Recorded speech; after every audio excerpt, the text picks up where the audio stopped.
Next है हमारा शक्ति के रूप, आयाम या प्रकार। ये एक ऐसे टाइप क्वेश्चन है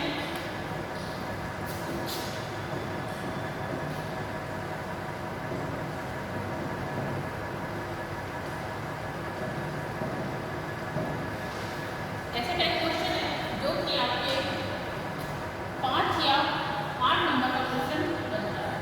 5 या फिर 8 नंबर, दोनों में से कोई भी हो सकता है। बोर्ड के अंदर 5 नंबर का भी आ सकता है और 8 नंबर का भी आ सकता है, या फिर इसे छोटे रूप में अगर पूछे शक्ति के कितने रूप बताए गए हैं, 3 नाम लिखो, तो शॉर्ट में अगर हम इसके नाम लिखते हैं तो ये 2 नंबर का क्वेश्चन भी बन सकता है। तो इसके अंदर हमसे पूछा है कि शक्ति के रूप, शक्ति के कितने रूप बताए गए हैं, या फिर रूप के माध्यम से पूछ सकता है कि शक्ति के रूप बताइए। इसे आयाम भी कहा जा सकता है, शक्ति के आयाम बताइए, या फिर शक्ति के प्रकार बताइए। तीनों का एक ही मतलब है, तीनों में से अगर कुछ भी आता है, अगर रूप पूछता है या फिर आयाम पूछता है या प्रकार पूछता है, तीनों की सिचुएशन में आपको ये 3 रूप ही आपको लिखने हैं। शक्ति के 3 रूप बताए गए हैं, जिसके अंतर्गत पहला है राजनीतिक शक्ति, दूसरा है आर्थिक शक्ति और तीसरा है विचारात्मक शक्ति। जैसा कि नाम से ही पता चल रहा है कि राजनीतिक शक्ति क्या होती है, आर्थिक क्या होती है और विचारात्मक शक्ति क्या होती है। जिसके अंतर्गत राजनीति से संबंधित वार्तालाप, राजनीति को ध्यान में रखते हुए कार्य किए गए हैं, वो सब किसमें आ जाएगा, राजनीतिक शक्ति के। और जिसके अंदर आर्थिक शक्ति संपन्नता की बात की जाए, आर्थिक से तात्पर्य यहाँ पर किससे है, पैसे से। जो रुपए पैसों से संपन्न व्यक्ति है वो आर्थिक दृष्टिकोण से क्या है, विकसित, पूर्ण रूप से आर्थिक रूप से वो क्या है, संपन्न है, उसके पास पैसों की कमी नहीं है, वह व्यक्ति आर्थिक शक्तिशाली है। और जिन व्यक्तियों के अंतर्गत विचारात्मक शक्ति के भाव होते हैं, जो कि विचारों का जिनके पास समूह होता है, जो व्यक्ति अपने विचारों से दूसरे को प्रभावित करते हैं, वह किसका आएंगे, विचारात्मक अंतर्गत आएंगे। तो अब हम इसमें पहला पढ़ेंगे राजनीतिक शक्ति। राजनीतिक शक्ति किसे कहते हैं, समाज के मूल्यवान संसाधन, मूल्यवान जो कि इम्पोर्टेंट है, महत्वपूर्ण है ना, जो कि बहुत ज़्यादा मूल्य के हैं, जिनके पैसे ज़्यादा हो सकते हैं या फिर उनका मूल्य बहुत ज़्यादा है ना, वो ऐसे संसाधन जैसे कि पद प्रतिष्ठा। किसी का पद है, पद अपने आप में एक मूल्यवान है। अगर कोई प्रिंसिपल है स्कूल के अंदर तो उसका पद कैसा है, बड़ा है। अगर हम राजनीति की बात करें तो राष्ट्रपति का पद अपने आप में सबसे बड़ा है।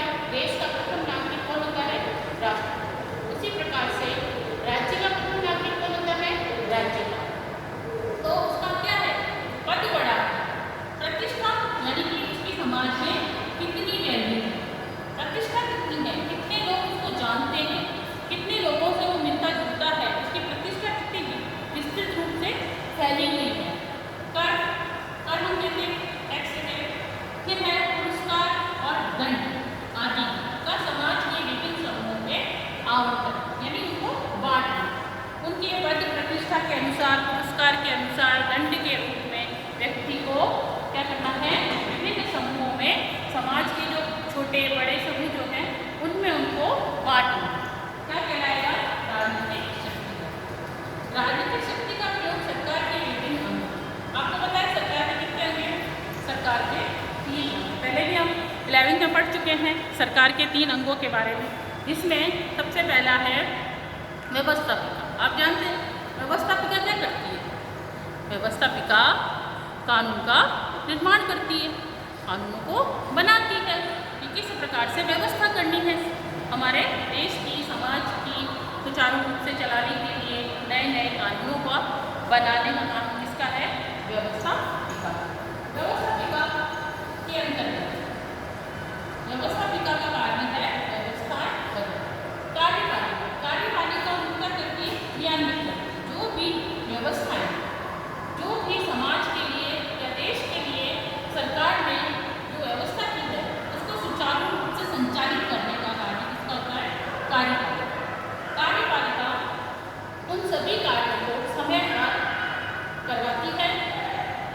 ये सब कार्य किसमें आता है? कार्यपालिका के पास आता है। तीसरा होता है न्यायपालिका। न्यायपालिका से तात्पर्य है निष्पक्ष रूप से बिना किसी भेदभाव के समाज में अगर कोई व्यक्ति गलत कार्य कर रहा है तो उसको दंड दिया जाए, ये कार्य आता है न्यायपालिका। तो ये तीन जो अंग है सरकार के जो तीन अंग हैं, व्यवस्थापिका, कार्यपालिका और न्यायपालिका, ये तीनों के पास जो शक्ति दी गई है, उनको जो ये शक्ति प्रदान की गई है वह कैसी शक्ति है? औपचारिक शक्ति है। इसे हम औपचारिक अंग भी कह सकते हैं। ये किस प्रकार की शक्ति की बात करते हैं? औपचारिक शक्ति की बात करते हैं, क्योंकि इनके बिना सरकार जो है सही प्रकार से शासन संचालन नहीं कर सकती। ये तीनों अंग होना आवश्यक है, इसीलिए इसे औपचारिक अंग भी कहा जाता है। इनके अलावा बहुत से ऐसे दबाव समूह होते हैं जो अपना दबाव बनाकर किसी के ऊपर कार्य को करवाते हैं। आप लोगों ने देखा होगा आजकल समाज के अंदर ऐसे बहुत से दबाव समूह चल रहे हैं। राजनीतिक दल हैं, बहुत से राजनीतिक दल हैं, कोई एक ही राजनीतिक दल नहीं है, ऐसे बहुत से दल हैं, जैसे कि कांग्रेस पार्टी है, राष्ट्रीय जनता पार्टी है, इसके अलावा बहुत सी और भी पार्टियां हैं, निर्दलीय हैं। तो राजनीतिक दल प्रभावशाली व्यक्ति, ऐसे समाज में बहुत विकसित प्रभावशाली व्यक्ति भी हैं जिनकी पद प्रतिष्ठा अपने आप में बड़ी है, जो समाज का नेता हो सकता है। समाज के कार्यों को करने के लिए अलग अलग प्रकार से लोगों का चुनाव किया जाता है। वह एक क्या कहलाते हैं? प्रभावशाली व्यक्ति के रूप में कहलाते हैं। तो ऐसे व्यक्ति भी हैं जो सार्वजनिक नीतियों को प्रभावित करते हैं। जो समाज में चल रहे कार्य, जितने भी कार्य हो रहे हैं समाज के अंदर, और वह सरकार की नीतियों से जुड़े हुए हैं। सार्वजनिक नीतियाँ सरकार की नीतियों से जुड़े हुए हैं, उन कार्यों को पूर्ण करने में सहयोग करते हैं। तो वो सब भी किसमें आते हैं? राजनीतिक शक्ति के अंदर। परंतु ये सब दबाव समूह, राजनीतिक दल, प्रभावशाली व्यक्ति जो कि सार्वजनिक नीतियों क्या कर रहे हैं? प्रभावित कर रहे हैं। ये सब क्या है? ये अनौपचारिक अंग है। ये सरकार के कैसे अंग है? अनौपचारिक। जबकि व्यवस्थापिका, कार्यपालिका और न्यायपालिका ये कैसे हैं? औपचारिक। अब आप पूछोगे कि औपचारिक और अनौपचारिक क्या होता है? आपको 11वीं में ही बता चुके हैं औपचारिकता क्या होती है। जिस प्रकार से औपचारिकता यानी कि आप क्लास में आए हो, बैठे, बच्चे स्कूल आते हैं, समय पर उनकी अटेंडेंस होती है, उनको रोज पढ़ाया जाता है, उनको टाइम पर होमवर्क दिया जाता है, उस होमवर्क की चेकिंग होती है, क्लास टेस्ट होते हैं। ये सब किसमें आएंगे? ये सब आपके औपचारिकता में आएंगे। जबकि अनौपचारिकता क्या होती है? जैसे घर बैठ के प्राइवेट पढ़ाई करना, है ना, फॉर्म भर देना, स्कूल नहीं जाना, अटेंडेंस की कोई चिंता नहीं है, कोई क्लास टेस्ट देना नहीं, डायरेक्ट जाके फाइनल एग्जाम देना, वो किस में आते हैं? अनौपचारिकता में आते हैं। इसी प्रकार से ये राजनीति के अंतर्गत अंग बताए गए हैं, औपचारिक और अनौपचारिक। औपचारिकता के अंदर आपके व्यवस्थापिका, कार्यपालिका और न्यायपालिका, ये तीन अंग जो हैं औपचारिक रूप से कार्य करते हैं। जबकि अनौपचारिक रूप से दबाव समूह हैं, आपके राजनीतिक दल हैं, प्रभावशाली व्यक्ति हैं, ये सरकार के द्वारा बनाई गई नीतियों का पालन करवाते हैं। ये सब किसमें आते हैं? ये सब आपके अनौपचारिकता में आते हैं। दूसरा शक्ति जो बताई गई है आर्थिक शक्ति। आर्थिक शक्ति मैंने आपको अभी बताया। जैसे आर्थिकता से तात्पर्य क्या है? आर्थिकता से तात्पर्य है व्यक्ति पैसों से संपन्न हो, उसके पास अर्थ की अच्छी व्यवस्था हो, पैसा कौड़ी जो है वो ज़्यादा से ज़्यादा हो, उत्पादन के साधनों एवं धन संपदा पर स्वामी। ऐसे व्यक्ति जिनका उत्पादन के साधनों पर और धन संपदा पर पूर्ण रूप से स्वामित्व हो, स्वामित्व यानी कि वह सब कुछ उसी का हो, वो सब किस में आते हैं? आर्थिक शक्ति के अंतर्गत आते हैं। आर्थिक शक्ति अनेक प्रकार से राजनीतिक शक्ति को भी प्रभावित करती है। ऐसा माना जाता है कि आर्थिक रूप से शक्तिशाली व्यक्ति ही क्या कर सकते हैं? आर्थिक रूप से जो व्यक्ति शक्तिशाली है वो राजनीतिक रूप से भी शक्तिशाली होगा, कि जिसके पास अर्थ है वो अर्थ के माध्यम से। अब आप देखिए, एक एग्जाम्पल समझिए। कोई व्यक्ति है जो चुनाव में खड़ा होता है, खड़ा होने के साथ साथ उस व्यक्ति को चाहिए कि उसके पास पैसा भी होना चाहिए, तभी तो वो अपना प्रचार प्रसार करवा सकेगा, लोगों को इकट्ठा कर सकेगा, गाड़ियाँ बुला सकेगा, गाड़ियों के अंदर लोगों को एक स्थान से दूसरे स्थान पर प्रचार प्रसार के लिए भेज सकेगा। तो उसके लिए सबसे ज़्यादा क्या जरूरी रखता है? उसके लिए जरूरी रखता है पैसा, आर्थिक। अब जो आर्थिक रूप से संपन्न है वह व्यक्ति कैसा है? वह राजनीतिक रूप से भी संपन्न माना जाता है। इसी के अंतर्गत उदारवाद के अनुसार राजनीतिक शक्ति को निर्धारित करने वाले समाज में ऐसे बहुत से तत्व बताए गए हैं, जिनमें आपस में क्या रहती है? आत्मनिर्भरता रहती है, एक दूसरे पर वह निर्भर बताए गए हैं, जिनमें आपस में एक दूसरे पर निर्भरता रहती है। और अकेला आर्थिक तत्व ही राजनीतिक शक्ति को निर्धारित नहीं कर सकता। एक अकेला व्यक्ति अगर आर्थिक तत्व ही है तो वह उसको पूर्ण रूप से राजनीतिक शक्ति को निर्धारित नहीं कर सकेगा। उसके साथ साथ उसका दूसरे लोगों के साथ जुड़ाव भी होना जरूरी बताया गया है। इसके अंतर्गत मार्क्सवादी मानते हैं कि सभी तरह की शक्ति आर्थिक शक्ति की नींव पर टिकी होती है। जो भी दूसरी शक्तियां हैं वो किस पर टिकी हुई हैं? आर्थिक शक्ति पे, क्योंकि बिना आर्थिक शक्ति के दूसरा कार्य कराना पॉसिबल नहीं होता है।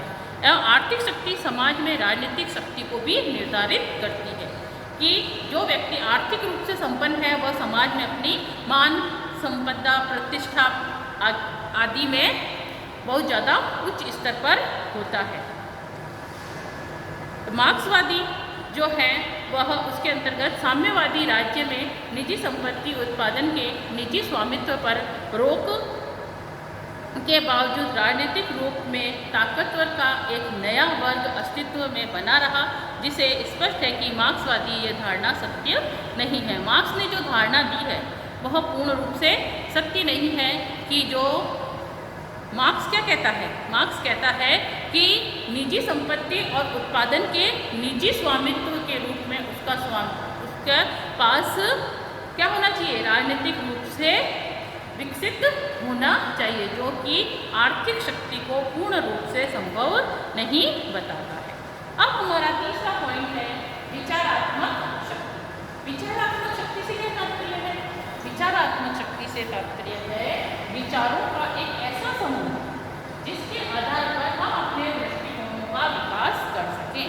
कहने का तात्पर्य यह है, विचारात्मक शक्ति से तात्पर्य यह है कि व्यक्ति के अंतर्गत इस प्रकार के विचार होने चाहिए कि जिन विचारों से वो लोगों को प्रभावित कर सके, ज़्यादा से ज़्यादा लोग उसके विचारों से प्रभावित हों और उसके बारे में उसको समझें कि वो क्या कहना चाह रहा है। यह लोगों के सोचने समझने के ढंग को प्रभावित करता है। आपने देखा होगा ऐसे बहुत से व्यक्ति होते हैं जो अपने विचारों के माध्यम से लोगों को प्रभावित करते हैं। जैसे मैंने अभी आपको उदाहरण बताया था महात्मा गांधी का।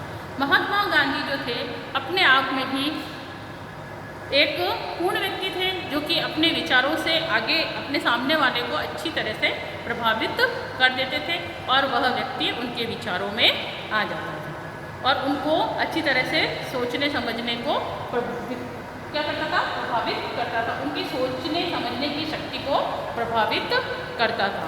तो इसके अंदर ऐसे सोचने समझने के ढंग को विकसित करना तथा उसको प्रभावित करना, व्यक्ति को आगे अपने सामने वाले व्यक्ति को अपने विचारों से क्या करना है? प्रभावित करना है।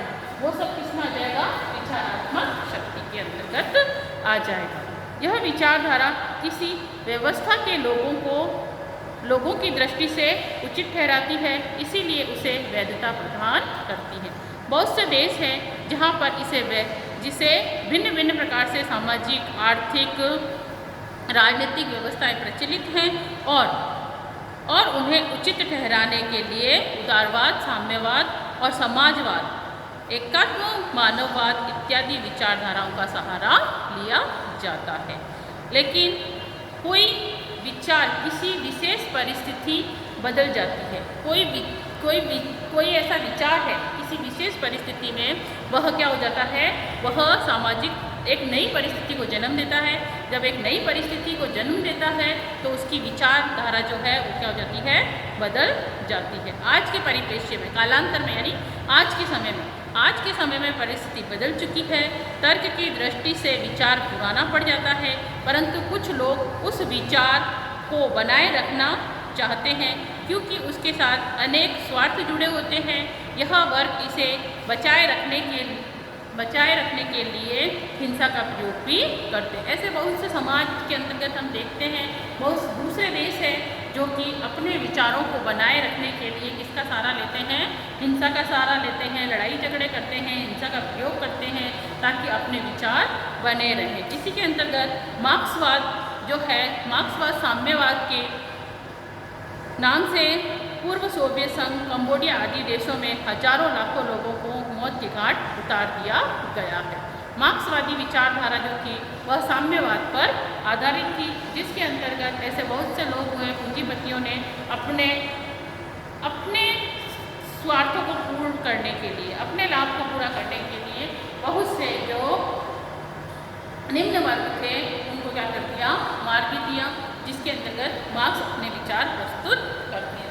यहाँ पर जो हमारा विचारात्मक शक्ति से तात्पर्य है विचारों का एक ऐसा समूह जिसके आधार पर हमारे दृष्टिकोण प्रभावित होते हैं, या फिर लोगों के हमारे विचारों को सुनने के बाद, उसको जानने के बाद लोगों में जो सोचने समझने की जो एक नई दिशा बनती है, जो एक नए ढंग से प्रभावित होती है, लोगों का दायरा उसको प्रभावित करती है।